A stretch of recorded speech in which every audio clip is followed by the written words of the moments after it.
जय जिनेन्द्र। आज हम पढ़ेंगे चैप्टर 18 भावना योग और बाल किशोर विकास, यानी कि बच्चों और टीनेजर्स के डेवलपमेंट के लिए भावना योग कैसे यूज कर सकते हैं। संस्कार बीजों की तरह है। भावना योग उन्हें जीवन मूल्यों के सुदृढ़ वृक्ष में रूपांतरित करता है। जीवन यात्रा में बाल्यावस्था और किशोर अवस्था ऐसे महत्वपूर्ण पड़ाव हैं जहां कोमल मन और उभरती चेतना अत्यंत संवेदनशीलता के साथ आकार लेते हैं। यह वह नाजुक दौर है जब भविष्य के विचारों की नींव रखी जाती है। भावनाओं का सागर अपनी पूरी तीव्रता से तरंगित होता है और चरित्र रूपी वृक्ष का पहला बीज अंकुरित होता है।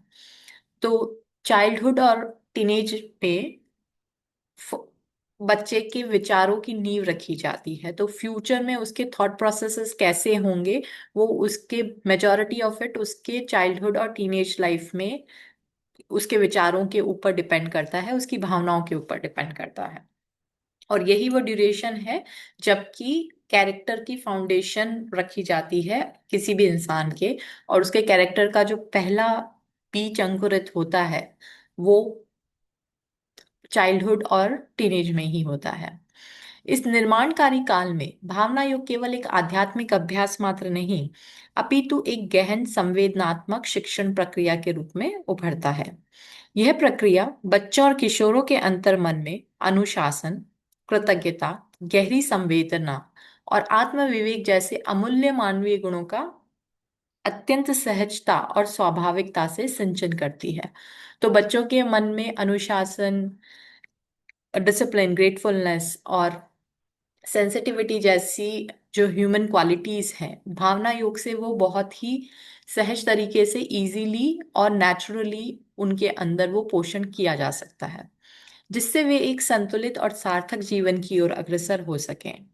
यह उन्हें न केवल स्वयं को समझने में मदद करता है बल्कि दूसरों के प्रति अधिक एम्पैथेटिक और जिम्मेदार बनने की भी प्रेरणा देता है। भावना योग का प्रभाव देखते हैं। बच्चों से के मैच्योरिटी के लिए बालक से परिपक्व व्यक्ति की ओर भावना योग का क्या प्रभाव है।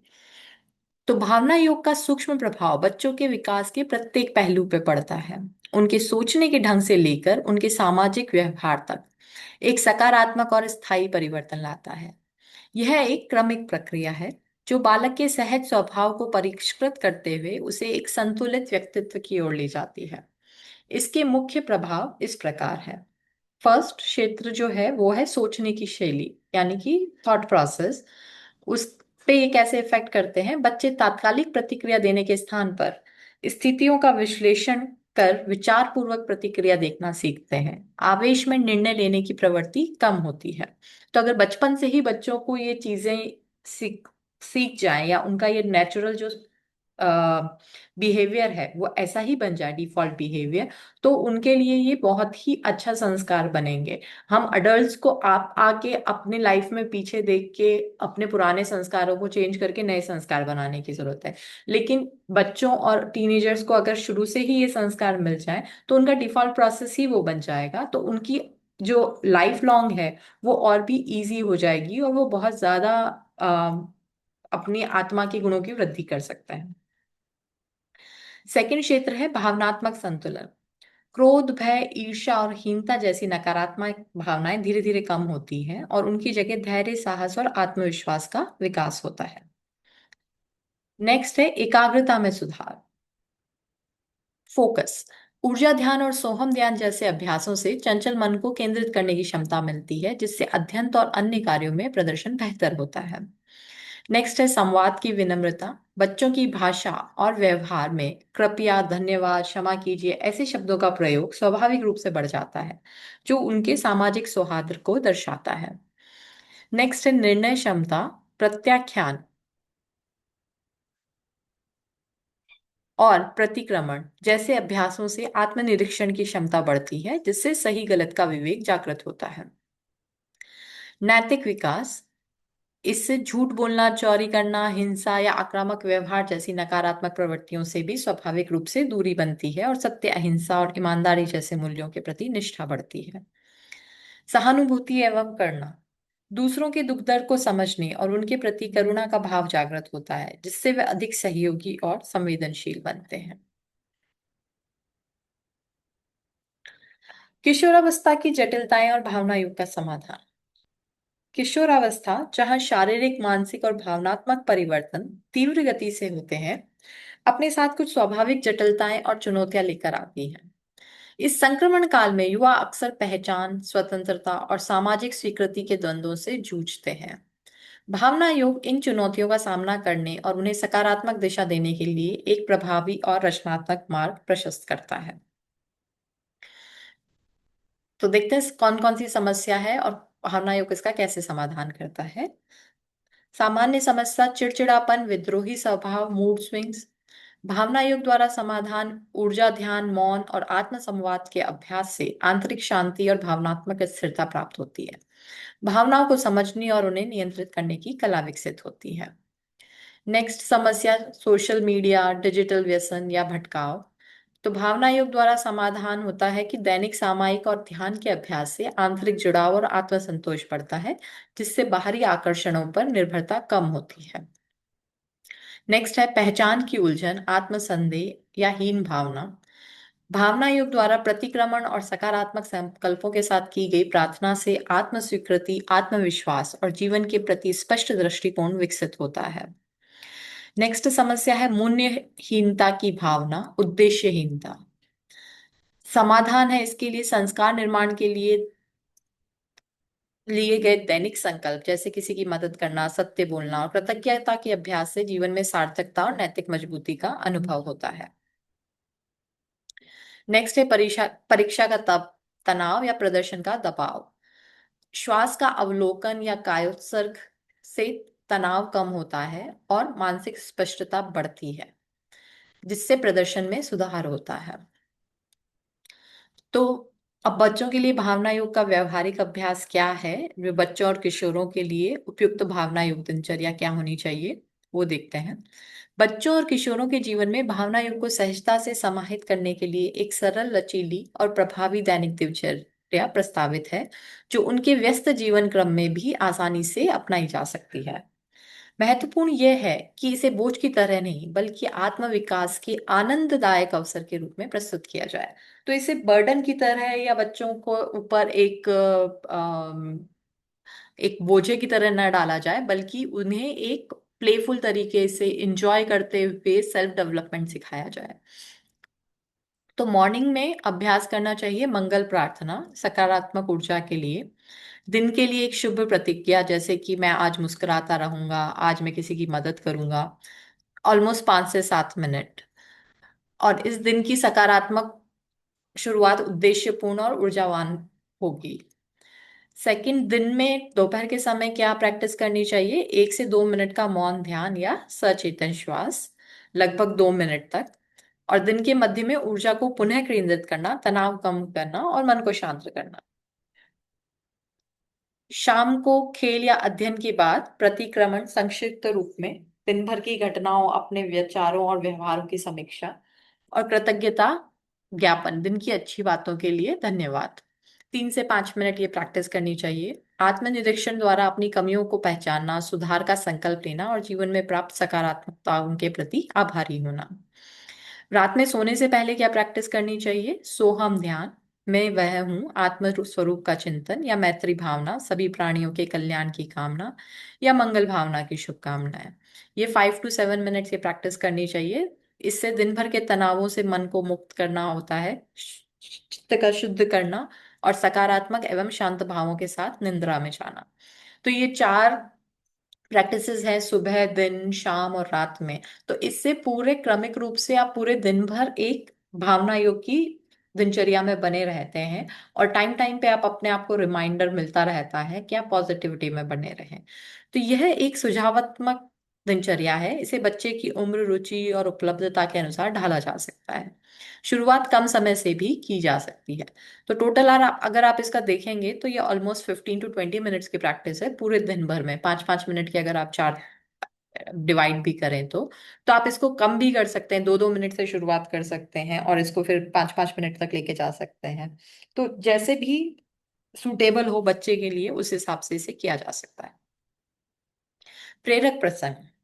भावना युग के सकारात्मक प्रभावों को दर्शाते कुछ वास्तविक जीवन के उदाहरण। फर्स्ट, रूपांतरण की कहानी।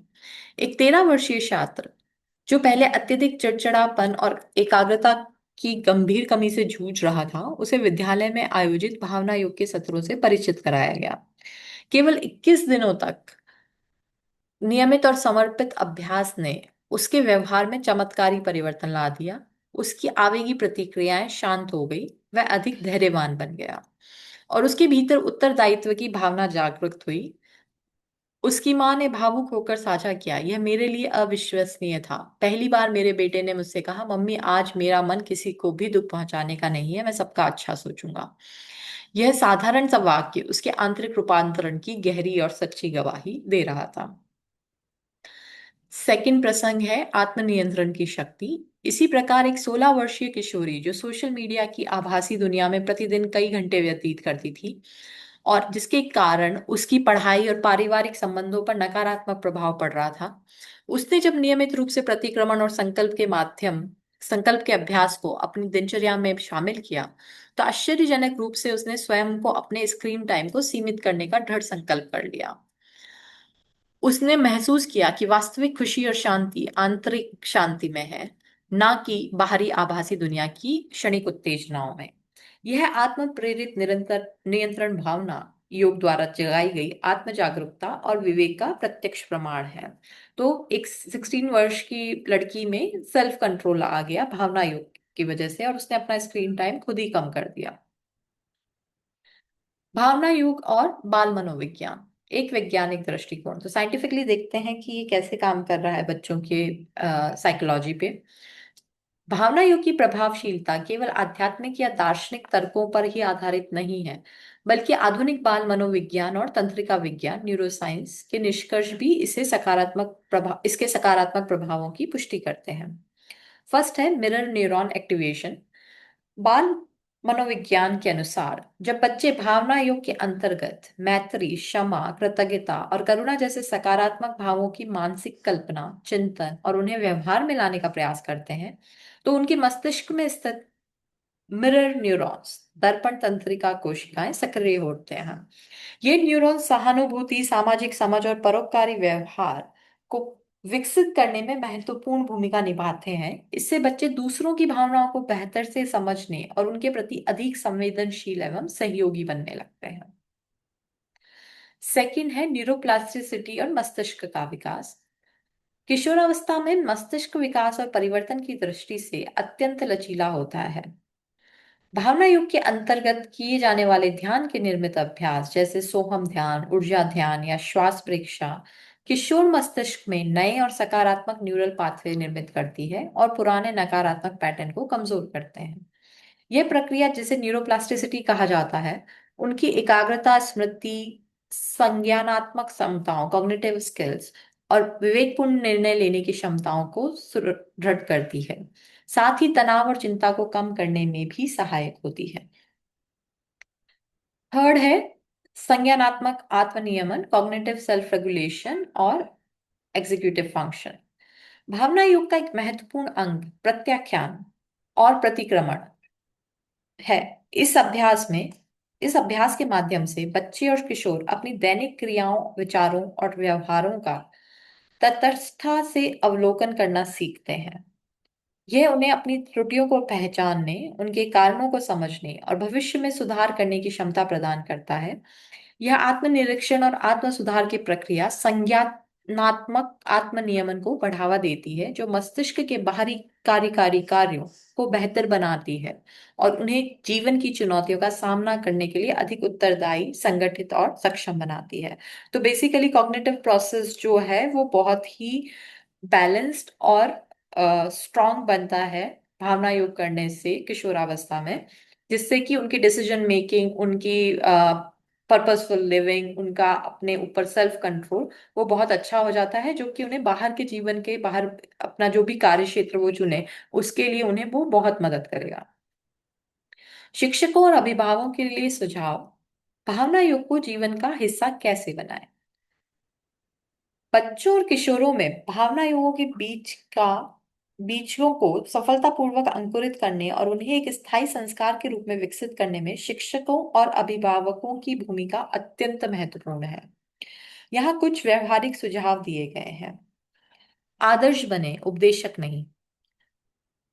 बच्चे उपदेशों से अधिक आचरण से सीखते हैं। यदि आप स्वयं शांति, धैर्य और कृतज्ञता का अभ्यास करते हैं तो बच्चे स्वाभाविक रूप से ही प्रेरित होंगे। भावना योग को स्वयं के जीवन में अपनाकर एक जीवंत उदाहरण प्रस्तुत करें। तो पहले पेरेंट्स को खुद सीखना होगा ताकि बच्चे उस उनको ऑब्जर्व करके ऑटोमेटिकली सीख लेंगे। आपको बच्चों को पढ़ाने की या सिखाने की, एक नया सब्जेक्ट लेने की जरूरत नहीं पड़ेगी। आप अगर खुद के बिहेवियर में ये ले आएंगे तो बच्चों के बिहेवियर में ये ऑटोमेटिकली आ जाएगा। संवेदनात्मक संवाद स्थापित करें। भावना योग को बच्चों तक पहुंचाते समय इसे उपदेशात्मक नैतिक शिक्षा का शुष्क रूप ना दे, बल्कि इसे एक संवेदनात्मक संवाद और अनुभव आधारित आनंददायक प्रक्रिया के रूप में प्रस्तुत करें। लक्ष्य उन्हें केवल सिखाना नहीं है बल्कि महसूस कराना है और आंतरिक परिवर्तन के लिए प्रेरित करना है। तो बेसिकली उन्हें अपनी फीलिंग्स फील करना सिखाने की बात है, क्योंकि उन्हें अगर आप एज अ मॉरल साइंस की तरह समझाएंगे कि ऐसा नहीं करना चाहिए, ऐसे नहीं बोलना चाहिए, ऐसे बोलना चाहिए, तो वो तो सिर्फ उनके लिए एक अलग नॉलेज, एक अनादर नॉलेज, एक अनादर एजुकेशन बोझ होगा कि अच्छा अब मुझे ये भी करना पड़ेगा, मुझे ऐसे बोलना पड़ेगा, ऐसे नहीं करना चाहिए। तो ये तो हर बच्चा या हर कोई अपने जीवन में सुनता ही आता है।